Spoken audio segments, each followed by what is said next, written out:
Hi everyone, it's Cameron, the Dungeon Master for the Arbitrary Hero Waterdeep campaign, running Max's Mad Mythic Mercenaries through the streets of the City of Splendor with another recap. This will be our Waterdeep Dragonheist campaign's final recap episode, as we have finished our campaign after 49 sessions and 99 episodes. Let's introduce our heroes one last time. First we have Roland Jatoro, the human battle master, warrior, and barbarian, and recovered werewolf lycanthrope, who's a Waterdeevian native and has had both his search for his sister's killer and his moral code sidetracked by the search for Neverember's Enigma. Second is Alu Drakar, a Samar soul knife rogue and newly appointed peace cleric of Aeodon, the rat baby god, who was born into the upper middle class of Waterdeep, but joined the various ruffians of the dock ward after the tragic death of her brother, and has instilled in the unfortunate and downtrodden a religion of communal hope in the rat baby god's light and fire. Third is the newest member of the group, Spev Sprocket Spacklestick. This little gnome artificer lab rat left the House of Gond in order to do good in the city of Waterdeep on behalf of the Order of the Silver Gauntlet. He joined up with the crew in order to make sure that the embezzled money hidden by Lord Daggalt Neverember is returned properly to the city of Waterdeep. Fourth is Lady Holly Go Delicately, the Waterdeevian noblewoman and half-elf divination wizard, whose visions and portents have revealed secrets about the City of Splendor, both germane to Neverember's Enigma and personal revelations about her family history in Waterdeep. Slowly gaining an appreciation for the city at large and not just her house's holdings with it, Holly has resolved to make sure the gold goes to where it can do the most good. And last but never least is Fenris Merrick, the Wood Elf Horizon Walker Ranger, who originally visited his brother-in-law Roland in order to find a couch to surf on, but instead was drawn in to, reluctantly, find his wife's killer as well as find the gold of Neverember's Enigma so he can afford his own couch one day. We pick back up with the crew having all three eyes of the Stone of Galore assembled, as well as all four keys to the Vault of Dragons. The group asked the Stone of Galore for the location of the Vault of Dragons and were bombarded with strange and mysterious images that they were able to decipher as the Brandith Crypts. This mausoleum complex in the City of Dead housed Lord Neverember's late wife Lady Brandith, and the visions of the Stone of Galore suggest the Dragon Vault lies below. While planning both the expedition to the vault and the logistics of transporting the treasure back, including procuring a portable hole that could fit it all, Trollskull Tavern came under one final attack by the uncombined forces of the Xanathars Guild, Zentarum, and Brigandareth. Acting as the unbreakable bulwark in defense of their bastion, Roland, Alu, Sprocket, Holly, and Fen demolished the attackers and summoned Reiner, Neverember, and the Court of the Meadowed to accompany them to the City of the Dead. In order to pass without attracting too much notice, the eponymous Max is used one last time, his comatose body brought into the Brandith Crypts for burial by Reiner, allowing the group to pass by the family defenses by having both a body to bury and a family member present.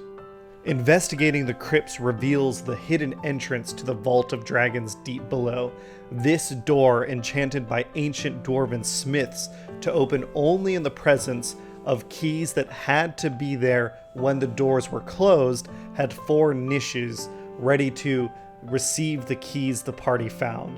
Lord Daggalt Neverember had closed the door, binding it to four important artifacts in Waterdeevian history. Holly Go Delicately presented the Cup of Waterdeep Elementals, taken from Skyhorn Lighthouse. Roland installed the Celestite Unicorn, the sentient statue incorrectly believed by the Court of the Meadowed to be a cursed real unicorn. Sprocket placed the Ring of the Weave forged by the Hallister Blackcloak, and Fen gave up the Bright Sword, his beloved magical scimitar trophy. Unfortunately, each of the keys were consumed by the opening of the door, leading to a tense standoff with the Court of the Meadowed.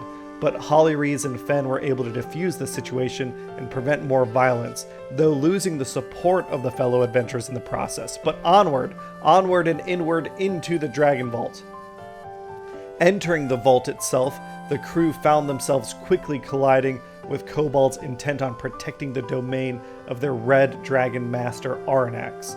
The fiercely loyal and crafty dragon-worshipping menaces had been preparing the vault with traps and tricks to trouble our troops. Alu was bludgeoned by boulders, Fen fell on several poisoned pit traps, Sprocket politely collapsed a bridge upon himself to help the kobolds out, and Roland was hypnotized into harassing his fellow heroes. Holly actually came through the whole thing mostly unscathed. The group got some gold, but delved deeper still into ancient dwarven dwellings to find the true vault below.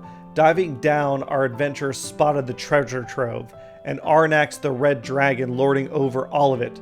The Red Scourge of the Sword Coast had indeed infiltrated Waterdeep, negotiating a deal with Lord Neverember to guard his treasure in exchange for power over the Dragon Staff of Aferon, and therefore the Dragon Barrier around the city.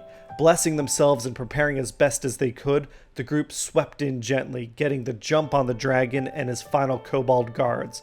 A fierce fight followed, and Arnax breathed blasts of fire, almost killing Fen. His teeth and claws were honed, sharp and deadly, but our heroes were prepared and preserved, and despite Arnax's deadly attacks, Roland was able to swing his glaive and sever the red dragon's head, resulting in the crypt going quiet, and our heroes are able to turn their attention to transporting the treasure out of the vault. Once the coins were collected, the Castellanters showed up. Victoria and Amalia brought Bran Stonebridge, cultists, and devils to try and muscle away the gold from the party in order to save their twins Elzarina and Terenzio's souls. A showdown started, the unsteady armistice broken by Fen and Roland attacking Bran, who they knew to be the killer of Taryn, Roland's sister and Fen's wife. Despite the grueling trek through the dungeon and the previous dragon fight, Fen managed to kill Bran Stonebridge, stabbing him in the chest, shooting him with a silver bullet, and kicking him off the stone bridge, though he suffered a nasty loup-garou bite in the process. As the Castellanters looked to flee, they were gunned down in a hailstorm of bullets from a group of Bregendarth drow advancing from the darkness. That mysterious, eye-patched, feather-capped drow the team had spotted in their past adventures a few times is finally revealed as Jarlaxle Bonray, the leader of Bregendarth and the man who has been working behind the scenes to advance Luskin's status on the Sword Coast. Jarlaxle reveals to the perplexed team that he isn't there to take the treasure away from them, but instead just take credit for the recovery of the treasure in order to leverage the loot for Luskin's admittance into the Lord's Alliance. At the same time, Jarlaxle reveals he's taken the three beloved street urchins, Jenks, Nat, and Squidly, hostage in order to ensure a deal is made. What followed was a tense round of negotiations, with Holly agreeing to share credit for the find with Bregendarth and rescue the children. The treasure was recovered from the Dragon Vault, Neverember's Enigma solved, and Max's mad Mythic Mercenaries lived on to fight another day. With treasure in their pockets, Roland, Alu, Sprocket, Holly, and Fen met at the Troll Skull Tavern to celebrate and plan out their next adventures. We'll have to return sometime in the future to see what's become of Max's mad Mythic Mercenaries, but we did receive some hints.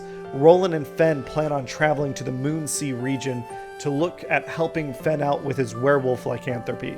Alu continued spreading the good word of her deity Aedan along the Sword Coast. Sprocket returned to the House of Gond, keen on developing new and exciting security systems in Waterdeep, while Holly finally took the mantle of leadership in her family and also created a magical animal sanctuary in a new pocket dimension. And in a flash forward, our final scene, it is revealed the adult blue dragon Ollie will become a masked Lord of Waterdeep himself. Thanks so much for hanging out with us and following along through all of this. Thanks for all your comments previously, all your questions. Our final thing that we're coming out with is our Q&A based on all the previous questions submitted to us. It's been so much fun to run this for my friends, to share this with you all. Hope to catch you on some future adventures. Bye, everybody.